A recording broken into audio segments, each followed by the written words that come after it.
नमस्कार, मैं राकेश तिवारी। आप देख रहे हैं भोपाल तक।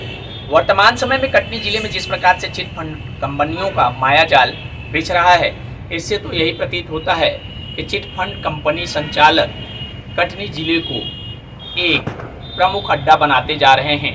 कारण क्या है? इससे तो यही सामने प्रतीत होता है कि इन चिट फंड कंपनियों के दस्तावेज शायद कटनी जिले में प्रमुख रूप से प्रशासनिक दृष्टिकोण से चेक नहीं होते हैं। अगर हम कटनी जिले के पन्ना मोड़ स्थित ASEC कंपनी की बात करें, जिस प्रकार से करोड़ों का घपला करके जनता के धन को लेकर के इसके गुर्गे चंपत हो गए, इससे तो यही प्रतीत होता है। जब मैं टीम के साथ जहां पे कार्यालय था वहां गए, एक कमरे में कार्यालय संचालित हो रहा था। कुठला थाना प्रभारी ने ताबड़तोड़ कार्रवाई करते हुए कार्यालय को सील किया। साईं मंदिर के सामने एक मल्टी इमारत है, उसमें इनका ठौर था।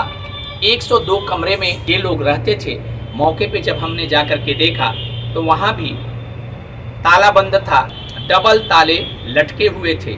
लेकिन बात वही हुई ना, अब पछताए होत क्या जब चिड़िया चुग गई खेत। खैर देखिए, कुठला थाना प्रभारी ने जिस प्रकार से एक नज़ीर पेश किया है, जहां चिट फंड कंपनी का जिस मकान में कार्यालय था, उस मालिक के ऊपर भी FIR दर्ज किया गया है।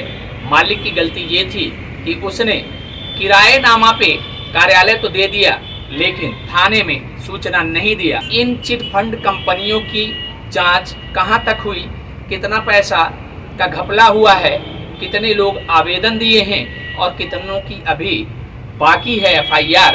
आइए बात करते हैं थाना प्रभारी कुठला अरविंद जैन से। चिट फंड कंपनी को लेकर के किस प्रकार की कार्रवाई हुई? देखिए, इस वारदात अपराध की शुरुआत निवेशकों के लालच से होती है। प्रारंभ में जब निवेशक को ये लगता है कि मेरे द्वारा निवेशित धनराशि पे 4 गुना 6 गुना पैसा मिल जाएगा, तो वह ना तो पुलिस को सूचित करता है और ना ही उस मामले में गंभीरता से विचार कर लेता है। वह उस लालच को सुनकर, लालच में फंसकर अपनी धनराशि को डालता जाता है। ऐसा ही वाकया अभी हाल ही में दर्ज प्रकरण में हुआ है, जिसमें अभी तक हमारे पास करीब 24 निवेशक 38 लाख रुपए की धनराशि उसमें निवेशित किए जाने की जानकारी लेकर आए।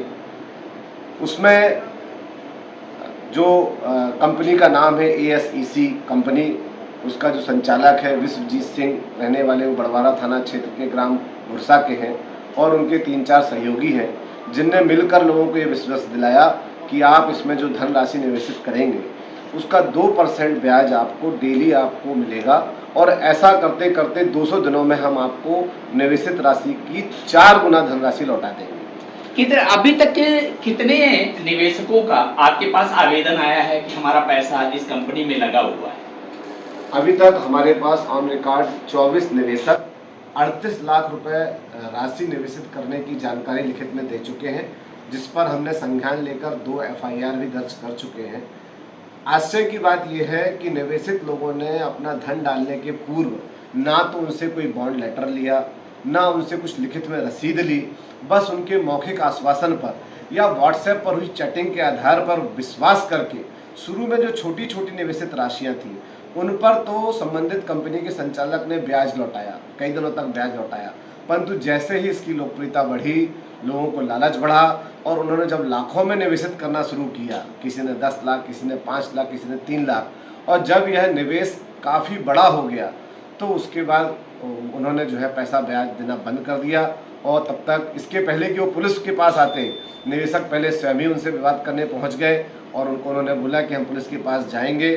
तब तक उनको ये मालूम चल गया कि अब पुलिस में कंप्लेंट होने वाली है, और वह वहाँ से अपना कंपनी का दफ्तर बंद करके चले गए। अरविंद जी, अगर मायाजाल की अगर हम बात करें तो मायाजाल, अगर आपके कुठला क्षेत्र की बात करें या मैं पूरे कटनी जिले की बात करता हूँ, ये लोग, मायावी लोग जब आते हैं और जनता के लिए विभिन्न प्रकार के लालच प्रलोभन देते हैं, लेकिन इसके पहले जहां ये इस्टेब्लिशमेंट होती हैं और जनता के बीच में लोग लुभावन वादे करते हैं, तो आने के पहले कुछ इस प्रकार से कानूनी तौर तरीके से इन लोगों का पहले चेकिंग क्यों नहीं किया जाता है? जब लूट जाती है, जनता जब लुट जाती है तो इनका एक राग सिर्फ यही रहता है कि मैं तो लुट गया, अब आप हमारा पैसा वापस कराइए। तो इसमें क्या संदेश जनता को देना चाहते हैं? देखिए, हमने इस अपराध में जो है ना एक और भी सख्त कार्रवाई करी है।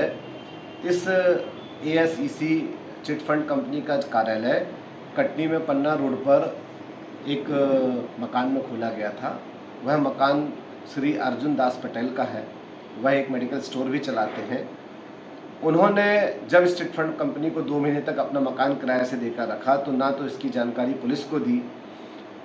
उनके द्वारा जो हमारे जिला दंडाधिकारी महोदय के द्वारा 144 दंड प्रक्रिया संहिता के आदेश जारी किया गया, उसका उल्लंघन करता पाए जाने पर हमने मकान मालिक के विरुद्ध भी एफआईआर की है। हमारे साथ थाना प्रभारी अरविंद जैन थे। उन्होंने अपने पक्ष को बहुत तरीके से रखा। जब मैंने ये पूछा कि अगर विश्व सूत्रों की बात माने, फरियादी आपके पास पहले से आते थे, शायद एफआईआर होने में लेट हुई, तो उनका साफ ये कहना था, मेरे पास जैसे ही फरियादी आए, पुलिस अधीक्षक के निर्देशानुसार मैंने तुरंत कार्रवाई किया।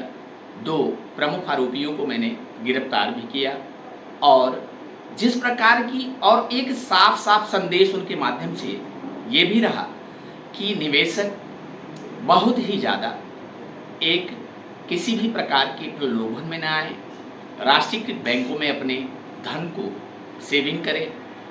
किसी भी प्रलोभन में आने का परिणाम बहुत दुखदायी होता है।